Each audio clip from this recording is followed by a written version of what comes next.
Hola muchachos, buenos días. Aprovecho para disculparme. Mañana no vamos a poder tener clase presencial. Es por eso que les pedí que el avance del proyecto final fuera para el miércoles en lugar de para el martes. Básicamente estamos llegando a una etapa de la historia. Estamos terminando el ciclo de Historia de México con Lázaro Cárdenas, justo entregando la presidencia a Manuel Ávila Camacho. Y estamos entrando en el conflicto bélico más importante de la historia moderna, que es la Segunda Guerra Mundial. Este conflicto se lleva a cabo en su mayoría en Europa. Sin embargo, tenemos frentes en el Pacífico, donde Japón y Estados Unidos luchan. Y básicamente iremos viendo poco a poco el desenvolvimiento de la guerra, el desarrollo de la guerra, pero tenemos dos grupos principales, el eje y los aliados. Esta pequeña tablita que tenemos aquí nos sirve para poder comprender los factores que fueron detonando la Segunda Guerra Mundial. Si recuerdan clases anteriores, dijimos que en la Segunda Guerra Mundial hay algunos autores y teóricos que argumentan que inicia desde 1905 con la guerra ruso-japonesa. Entonces, para este momento venimos saliendo de esta crisis económica tan importante que hubo a nivel internacional, y esta crisis económica lo que generó pues fue que para salir de ellos hubiera un ascenso de estados totalitarios. Y no solamente totalitarios, en realidad en su mayoría estos estados totalitarios eran de extrema derecha. ¿Qué quiere decir de extrema derecha? Pues son muy conservadores. Tenemos el caso de Alemania con Adolfo Hitler, tenemos el caso de Benito Mussolini en Italia, y en menor medida, sin involucrarse tanto en la Segunda Guerra Mundial, pues de Franco en España. Obviamente también tenemos la contraparte, un gobierno totalitario de izquierda, y personificado obviamente en pues la Unión Soviética, ahora dirigida por Stalin. Este ascenso de conflictos, este ascenso de estados totalitarios generó conflictos diplomáticos. ¿Por qué estos conflictos diplomáticos? Si bien la sociedad de naciones forma una parte fundamental de que se desate la Segunda Guerra, pues nunca funcionó. Es por eso que es uno de los principales elementos a considerar como detonante de la Segunda Guerra. Entonces, los estados totalitarios, guiados por los personajes que ya vimos, sobre todo el lado perdedor de la Primera Guerra Mundial, no acataron por completo los acuerdos del Tratado de Versalles. Es más específicamente, tanto Alemania como Italia, que el tratado establecía que tenían que desintegrar sus fuerzas militares o limitarla a 10.000 elementos, pues fueron armándose, y se generó una carrera armamenticia muy grande.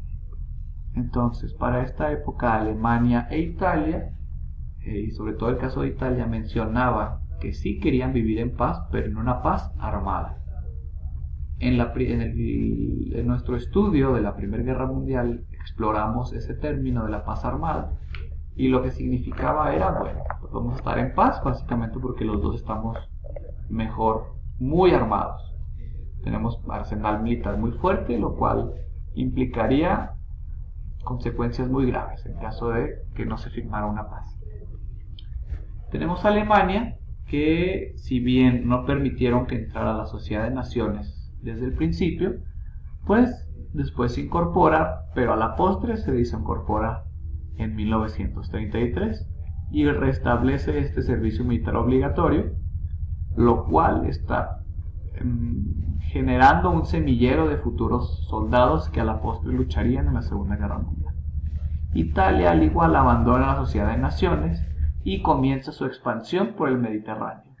Empieza a invadir Etiopía, y ambas potencias participan en la Guerra Civil Española, obviamente apoyando el lado del general Franco.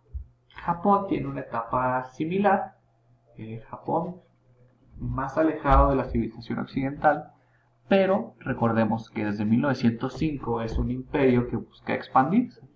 En 1905 lucha contra el imperio ruso y ahora se desata una guerra en China. Esta guerra en China se le conoce como la guerra de Manchuria, por así decirlo, y lo que pasa es, estos tres gobiernos, el de Alemania, el de Italia y el de Japón, son de extrema derecha. También el de Japón, nada más que Japón era guiado por un emperador, que no era Toyo, no voy a perder que era Hideki Toyo. Lo que hace Japón es que con el pretexto de que el comunismo se está expandiendo, decide atacar China, y esta es el área que podemos mencionar nosotros como Manchuria. Entonces decide atacar Manchuria con ese pretexto y pues gana. Ocupa Manchuria y junto con Alemania firman el pacto anti-Comintern. Recordemos que al final de la Revolución Rusa, ya cuando se funda la Unión Soviética, se crea el Comintern, y el Comintern no es más que una asociación que busca obtener legitimidad y presencia comunista en otros países. Entonces ambos países, con un miedo infundamentado al comunismo, firman un pacto anti-Comintern. Y de esta manera es que se va generando la alianza entre Japón, Alemania e Italia. Gracias al poderío naval de Japón, pues pudo dominar fácilmente el Pacífico y fue la única potencia que estaba dominando esta región del mundo, que es clave y lo veremos más adelante.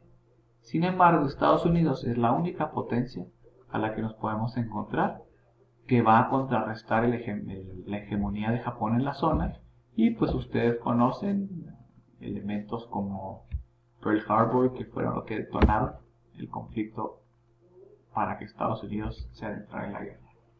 Italia, nuevamente, como lo mencionamos, pues invade Etiopía y se firma el eje de Roma-Berlín. Aunado a esto, tenemos aquí mencionado que en 1937, un año después de esta firma del eje Roma-Berlín, se firma otra vez el pacto anti-Comintern, pero ahora firmado por Italia. Y aquí tenemos una serie de países de menor importancia imperial o militar, que son Hungría, Bulgaria, Eslovaquia, Grecia, entre algunos otros. El caso de Alemania, al igual que de Italia, deciden intervenir en la Guerra Civil Española porque se argumenta que fue un campo de prueba para todo lo que se venía a mostrar a la postre en la Segunda Guerra Mundial.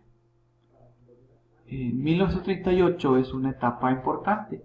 Recordemos que Alemania, ya con Hitler en el poder, empieza a expandir sus territorios, desobedeciendo y desacatando lo mencionado en el Tratado de Varsovia.